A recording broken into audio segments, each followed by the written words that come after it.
that you all are fine and have started your studies. Today, we are going to start a new chapter of our new part of social science. Our social science part, social science का जो part है हमारा third part that is social and political life, या हम कहते हैं उसे civics का जो part है उसका first chapter हम लोग start करेंगे. फर्स्ट चैप्टर क्या है? आपको यहाँ पे क्या दिख रहा है? पार्लियामेंट की बिल्डिंग दिख रही है प्लस एक बुक दिख रही है जिसपे लिखा है कॉन्स्टिट्यूशन ऑफ इंडिया, भारत का संविधान. ओके, तो यही कॉन्स्टिट्यूशन, यही हमारा चैप्टर है. कॉन्स्टिट्यूशन को ही हम देखेंगे. So let's start our chapter. Our constitution. We follow rules in almost everything we do. सभी जगह जो भी चीज़ें हम करते हैं सभी में हम लोग रूल फॉलो करते हैं. चाहे हम फैमिली में हो, फैमिली में भी हम लोग कब उठना है, मील कब करना है, खाना कब लेना है, सोना कब, इन सब चीज़ों का एक रूल रहता है. वैसे स्कूल में भी हम जाते हैं तो स्कूल में भी रूल होता है, राइट. देन जिम में, अगर कोई जिम जाता है तो जिम में भी रूल्स फॉलो करने पड़ते हैं. प्लेइंग गेम्स के टाइम में बहुत से रूल्स फॉलो करने पड़ते हैं. देन ड्राइविंग के टाइम में बहुत से रूल्स फॉलो करने पड़ते हैं. Rules are made so that people can live and work together in a smooth and systematic way. Rules क्यों बनाए जाते हैं? ताकि लोग सभी एक साथ रहें और सारी वर्किंग जो है वर्क करें एक साथ in a smooth and systematic way. Without rules, life would disintegrate into chaos. Rule के बिना लाइफ नहीं चल सकती है. रूल के बिना लाइफ पूरी में से बिखर जाएगी. Okay, next. A nation or state is governed by rules laid down by its constitution. इसी तरीके से कोई भी नेशन किस तरीके से चलता है, वो कैसे चलता है? By the rules जो उस नेशन के कॉन्स्टिट्यूशन में दिया गया है. Before we discuss what a constitution is and why it is necessary, let us understand what we mean by the term state. State का मतलब क्या होता है, हम ये पहले समझते हैं. In the context of a country के context में अगर हम देखें तो word state can mean one of the many part it is divided into, such as state of India or the USA. Country के कॉन्टेक्स्ट में अगर हम देखते हैं तो वर्ड स्टेट का मतलब होता है कोई सा भी एक पार्ट, जितना पार्ट्स है कंट्री के उसमें से कोई सा भी एक पार्ट. जैसे हम इंडिया का ही कोई सा स्टेट देख लें, स्टेट्स ऑफ इंडिया या फिर यूएसए के. State written with capital S on the other hand refers to a nation और a political entity. State capital S के साथ जो लिखा रहता है वो किसे रिप्रेजेंट करता है? टू एनी कंट्री और नेशन और पॉलिटिकल एंटिटी. ओके, नेशन और पॉलिटिकल एंटिटी को वो रिप्रेजेंट करता है. Though state and government are often used interchangeably. There is a difference between the two term. कभी कभी ऐसा होता है आप स्टेट गवर्नमेंट की जगह स्टेट भी लिखे हुए देख सकते हैं, like the country is govern by the state. मतलब इस तरीके से आप गवर्नमेंट की जगह स्टेट लिखते देख सकते हैं, बट दोनों में अंतर बहुत होता है. There is difference between the two term. The government of a country may change periodically, but the state continues to exist. किसी भी कंट्री की गवर्नमेंट एक टाइम के बाद चेंज हो सकती है, बट जो स्टेट है वो हमेशा रहता है.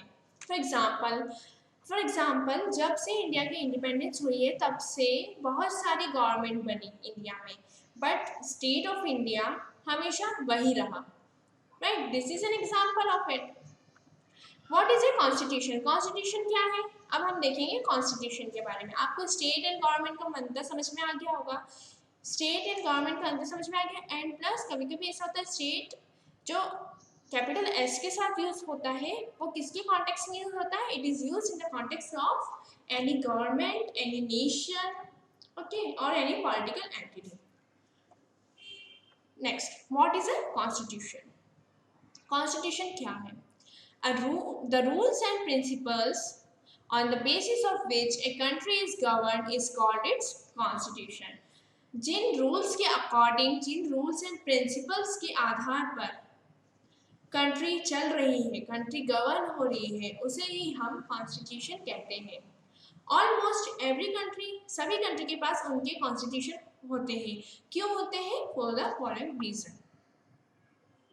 A constitution defines the type of government or political system a country has. Constitution बताता है कि किस तरीके की गवर्नमेंट है, किस तरीके की यहाँ पे पॉलिटिकल सिस्टम है। Different country have different system. There are monarchies, अलग अलग कंट्रीज के अलग अलग सिस्टम है। कहीं मोनार्की होती है, जैसे मोनार्की में क्या होता है, king is the centre of the power. कहीं डेमोक्रेसीज होती है in which the people are source of power. कहीं डिक्टेटरशिप होती है in which a leader is the most powerful. Dictatorship for example the head of the military, वही head रहेगा country का, वहां पर डिक्टेटरशिप हम मानते हैं। ओके, सो अलग अलग प्रकार की क्या होती है कंट्री के अंदर सिस्टम्स होते हैं, डेमोक्रेसी के, कंट्री गवर्नेंस के, गवर्नमेंट के, पॉलिटिकल सिस्टम अलग अलग होते हैं। तो वही सब कौन बताता है? कॉन्स्टिट्यूशन डिफाइन करता है कि कंट्री के अंदर किस टाइप की गवर्नमेंट है और कैसा पॉलिटिकल सिस्टम कंट्री के अंदर चल रहा है। राइट।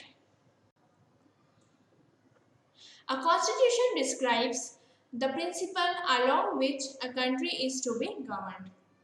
Constitution डिस्क्राइब करता है कि किस प्रिंसिपल के अकॉर्डिंग कंट्री को गवर्न करना है। The laws that are made in country must abide by this principle और follow the spirit of its constitution. जो भी लॉ बने जाएंगे वो इस ही प्रिंसिपल को फॉलो करके बने जाएंगे।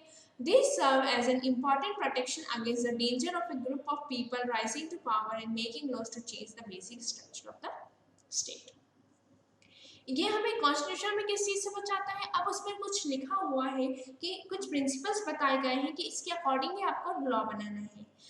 ये हमें इस चीज़ से बचाता है कि जैसे अगर कोई गवर्नमेंट पावर में आ गई और वो चाहते हैं कि उनके अकॉर्डिंग, उनके बेनिफिट्स के अकॉर्डिंग कुछ भी रूल बने, तो इस तरीके से काम वो लोग नहीं कर सकते, क्योंकि जो रूल्स डिसाइडेड है उसी के अकॉर्डिंग उनको काम करना होगा। कि इन सभी डेंजरस ग्रुप से जो पावर में आ सकते हैं, जो खुद के भले के लिए लॉ बनाना चाहते हो, लोगों के भले के लिए नहीं, उनसे बचाते हैं। जो बेसिक स्ट्रक्चर ऑफ स्टेट को चेंज करना चाहते हैं उनसे बचाता है। Okay, a constitution lays down the power of different organs of the government and provide measure so that these powers may not be misused. Constitution क्या बताता है? It lays down the power of different, अलग अलग power, अलग अलग जो organs है government के, उनके सारे के पावर्स बताता है एंड मेजर्स बताता है ताकि ये पावर्स जो है मिसयूज ना की जाए। Okay, next, it set out the right that people enjoy and provide measure for safeguarding these right or protecting these right. कुछ rights ये देता है लोगों को, साथ ही ये भी बताता है कि आपको कैसे अपने rights को protect करना है। Okay, that means it spell out the step that an individual or a group may take if their rights are taken away by other, including the state. ये मतलब इससे हम क्या कह सकते हैं? कोई भी इंडिविजुअल का राइट अगर उससे छीना जा रहा है तो वो कोई कदम उठा सकता है, चाहे किसी दूसरे इंडिविजुअल के जो उससे छीना उसके अगेंस्ट या फिर स्टेट के अगेंस्ट भी। ओके, नेक्स्ट, दिस जो हमने पढ़ा अभी वो क्या था कि हमें कॉन्स्टिट्यूशन की जरूरत क्यों है। राइट, दिस वाज कि हमें कॉन्स्टिट्यूशन की जरूरत क्यों है। अब now what we will do, we will see the making of our constitution कि हमारा constitution किस तरीके से बना, क्या प्रोसीजर्स फॉलो की गई थी during the formation of our constitution. Okay, तो कॉन्स्टिट्यूशन ऐसा नहीं है कि किसी को बैठ गया चलो आओ मैं बना के देता हूँ इंडिया का कॉन्स्टिट्यूशन। कॉन्स्टिट्यूशन को बनने में बहुत टाइम लगा है, बहुत सारे अलग अलग सेक्शंस ऑफ सोसाइटी का इन्वॉल्वमेंट है यहाँ पे। सेक्शन ऑफ सोसाइटी के कुछ लोग चुने गए कि हाँ आप फॉर्मेशन ऑफ कॉन्स्टिट्यूशन में जाएं, आप बैठे वहाँ हमारे हक की चीज़ें भी करवाएं। मतलब सभी सेक्शंस ऑफ सोसाइटी को ध्यान रखते हुए इंडिया का कॉन्स्टिट्यूशन बना है। सिर्फ सेक्शन का ऑफ सोसाइटी को ध्यान रखते हुए नहीं, सभी कंट्रीज के कॉन्स्टिट्यूशन पे नज़र डालते हुए उनके कुछ अच्छे पॉइंट्स हमने लिए। इस तरीके से हमारा पूरा कॉन्स्टिट्यूशन बना। The Indian constitution was drafted by a body of 299 people known as the constituent assembly. एक कॉन्स्टिट्यूएंट असेंबली बनाई गई जिसमें 299 लोग थे। इन लोगों ने मिलके इंडियन कॉन्स्टिट्यूशन का ड्राफ्ट तैयार किया है, इसे बनाया है। These learned men and women from different political parties and walks of life were elected by the people who entrusted them with the task of framing a constitution that would take care of the interest of all sections of the country. ये जो learned men and women थे, वो लोग from कहाँ से थे वो लोग? They were from different political parties and walks of life and they were elected by people. लोगों ने इनको इलेक्ट किया था जिनपे वो लोग ट्रस्ट करते थे that they will frame constitution that would take care of, जो किस चीज़ का ध्यान रखेगा? सभी सेक्शन ऑफ सोसाइटी के इंटरेस्ट के बारे में ध्यान रख के ये लोग कॉन्स्टिट्यूशन को ड्राफ्ट करेंगे। Despite the difference in their background, the members of the Constituent Assembly were all nationalists. सभी लोग अलग अलग बैकग्राउंड से थे, कुछ किस सोसाइटी से थे, कुछ किस सेक्शन ऑफ सोसाइटी से थे, बट फिर भी सबसे मेन बात उनके अंदर क्या थी? Nationalist. Okay, they were nationalist. They had learned from India's long struggle for independence against the British that if a country had to progress, the people had to be involved in its governance. वो लोग ये समझ चुके थे, ये जान चुके थे किसके through?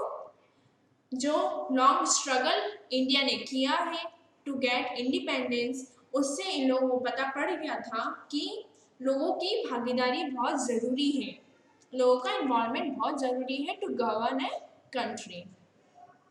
Okay, so they all felt that India should have a democratic government. इसलिए उनको लगा कि इंडिया के अंदर क्या होना चाहिए? डेमोक्रेटिक गवर्नमेंट होना चाहिए। They borrowed ideas from the constitution of other democratic countries, keeping in mind the special needs of the Indian people. Keeping in mind the special needs of the Indian people.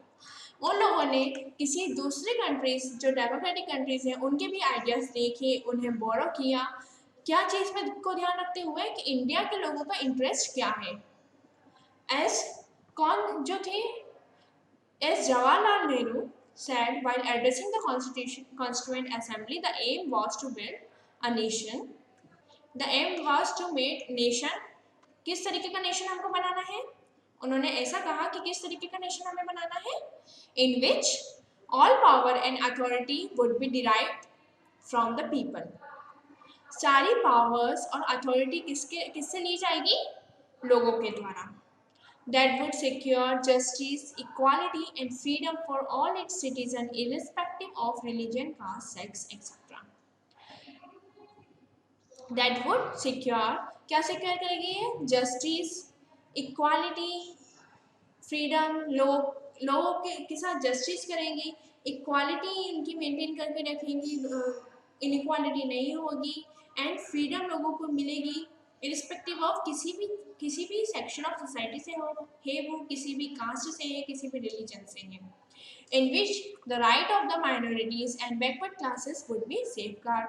जो minorities हैं उनके rights save किए जाएंगे, उनके rights के ऊपर भी ध्यान दिया जाएगा, बैकवर्ड क्लासेस के राइट्स के ऊपर ध्यान दिया जाएगा। That would strive to improve the condition of masses who were living in utter poverty. जो बहुत गरीब है उन लोगों की भी कंडीशंस को इम्प्रूव किया जाएगा। That would contribute to the promotion of the world peace and welfare of mankind. जो किस चीज़ में कंट्रीब्यूट करेगा? It will contribute in the promotion of world peace. दुनिया में भी हम सभी के साथ पीस मेंटेन करके रखेंगे एंड वेलफेयर ऑफ मैनकाइंड। यही सब चीज़ें माइंड में रख के नेशन किस तरीके से चलेगा उसके लिए कॉन्स्टिट्यूएंट असेंबली में जवाहरलाल नेहरू जी ने ये बातें एड्रेस की थी। ओके, कि किस तरीके से कॉन्स्टिट्यूशन को ड्राफ्ट करना है, कैसे क्या बनाना है। It took the constituent assembly कितने सेशन लगे? 165 session spread over almost 3 year. 3 साल लगे। 3 साल में 165 सेशन लिए गए। जिसको मिलाकर हमारा कॉन्स्टिट्यूशन जो है वो बना है। To shape the lengthiest constitution in the world, this is the lengthiest, सबसे लंबा कॉन्स्टिट्यूशन है वर्ल्ड का। नाउ लिटिल मोर, कुछ और हम जानते हैं। The Indian constitution is the longest written constitution of any sovereign country. All constitution, however, do not compromise a single written document. Indian Constitution क्या है? Indian Constitution is the longest written constitution of a sovereign country. All constitution, however, do not compromise a single written document. सारे India का constitution सबसे बड़ा है, सबसे लंबा है। सारे की जो कंट्रीज के कॉन्स्टिट्यूशन है वो ऐसे नहीं है, उनमें बहुत सी चीज़ें तो रिटन भी नहीं है। जैसे कि हम देखें, constitution of the UK is the sum of all laws and custom that has evolved over the time. Some of these are written while others are unwritten. Okay, next here given is preamble of the constitution. Okay, so you have to read this out and इसके हम आगे पढ़ेंगे कि इसके जो words दिए गए हैं उसके मीनिंग क्या है। ओके, इसमें दो दिए गए हैं, आपने देखा होगा। फर्स्ट वाला जो दिया गया है वो ओरिजिनल दिया गया है आपकी बुक में, एंड सेकंड जो है वो अमेंडेड दिया गया है। यहाँ पे वैसे लिखा भी है, the original and the revised preamble of the Indian constitution, the words socialist secular were added to the preamble in 1976 by an amendment. 1976 में through an amendment ये socialist and secular word add किए गए हैं। The members displayed an extraordinary sense of unity and took care to include the points of views of every section of society. सारे section of society को लेकर के चलने वाले points हमने ध्यान में रखे, जो मेकर्स हैं उन्होंने ध्यान में रखे। Okay, finally they signed the constitution on 26 November 1949. Finally उन्होंने कब साइन किया कॉन्स्टिट्यूशन को, कि कब बन गया था? 26 नवंबर 1949 में। 26 नवंबर 1949 में वो बना था, साइन हुआ था, but it came into effect on 26 जनवरी 1950, जिस दिन हम क्या बनाते हैं? रिपब्लिक डे बनाते हैं। Okay, so on this day our Constitution of India came into effect. Okay, next here given is the preamble. The preamble क्या है? Preamble एक introduction है किसका? Constitution का।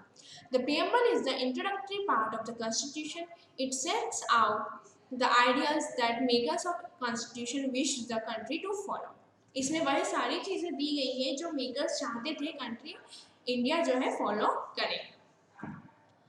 It is the guiding spirit behind all the laws in the country. सारे law बनाने के लिए ये क्या है? गाइडेंस के रूप में है। इसको ध्यान रखते हुए हम लोग सारे लॉज बना सकते हैं। कैसे स्टार्ट हुआ है ये? The people. The preamble say, we the people of India adopt, enact and give to ourselves this constitution. This means, इसका मतलब क्या है? इस पूरे preamble का मतलब क्या हुआ? This means that the people are all important. They are the ultimate source of power in keeping with the spirit of democracy. लोग क्या है? They are the ultimate source of power. लोग ही जो है ultimate source है power के। Okay, this is given in our preamble. Next word, sovereign. Sovereign is in this context means independent. Sovereign का मतलब क्या होता है? Independent. Socialist. Socialist refers to certain political principles that have been interpreted differently in different countries. Indian socialism lays stress on striving towards a more equal society by helping the weaker section. We will discuss in greater detail under social justice. Socialist का मतलब क्या होता है? Socialism किस चीज़ को refer करता है? To certain political principles, कुछ political principles को that have been interpreted differently in different countries. Socialists lay stress on striving towards a more equal society and helping the weaker section. एक equal society बने and we should help the weaker section, इस इन चीज़ों पे ये socialist जो word है वो focus करता है। The term socialist was added to preamble by an amendment to the constitution in 1976। 1976 में जो अमेंडमेंट हुआ था कॉन्स्टिट्यूशन का, उस टाइम ये वर्ड सोशलिस्ट ऐड किया गया। अमेंडमेंट मीन्स, और अमेंडमेंट का मतलब क्या होता है? अमेंडमेंट मतलब होता है चेंज। कोई भी चेंजेस हमको कॉन्स्टिट्यूशन के अंदर लाने हैं तो वो चेंजेस यूं ही नहीं आ जाएंगे, हमें उसके लिए एक अमेंडमेंट पास करवाना पड़ेगा। अमेंडमेंट के थ्रू ही चेंजेस आते हैं। Our constitution can be amended to suit the changing needs of the people. However, amendments can be made only in accordance with the procedure laid down by the constitution. कुछ procedures follow करके ही amendment हो सकता है। This is a protective measure so that people cannot change the constitution in such a way as to harm the country. ताकि लोग अपने मतलब के लिए, अपने फायदे के लिए और कंट्री को हार्म पहुंचाने के लिए अमेंडमेंट ना ला सके, इसलिए प्रोसीजर्स ले डाउन किए गए हैं कॉन्स्टिट्यूशन के अंदर। इसीलिए चेंजेस जो है वो अमेंडमेंट के थ्रू आते हैं। ओके। सेक्युलर, इंडिया एक सेक्युलर कंट्री है। This means state keep away from the religious matter. State religious matter में इंटरफेयर नहीं करता। स्टेट का कोई एक रिलीजन नहीं है। ओके। कोई एक रिलीजन को लेकर स्टेट नहीं चलता है, किसी के भी रिलीजन मैटर्स में ये इंटरफेयर नहीं करता है। The word secular too was added to the constitution in 1976 by an amendment as was phrase unity and integrity of the nation. Secular word भी कब ऐड किया गया था? कॉन्स्टिट्यूशन में 1976 में। Okay. It was also added by an amendment. Next is democratic. In a democracy, it is the people who govern the country through their elected representative. Democratic मतलब जिसमें लोगों के मत के द्वारा जो लोग इलेक्ट कर रहे हैं लोग, उनके द्वारा गवर्नेंस हो। तो इन अ डेमोक्रेसी में क्या होता है? जो the people who govern the country, वो लोग कौन होते हैं? इलेक्टेड रिप्रेजेंटेटिव होते हैं। These representatives govern as long as the people have faith in them. जब तक लोगों को उनके ऊपर भरोसा है तब तक वो लोग गवर्न करते हैं।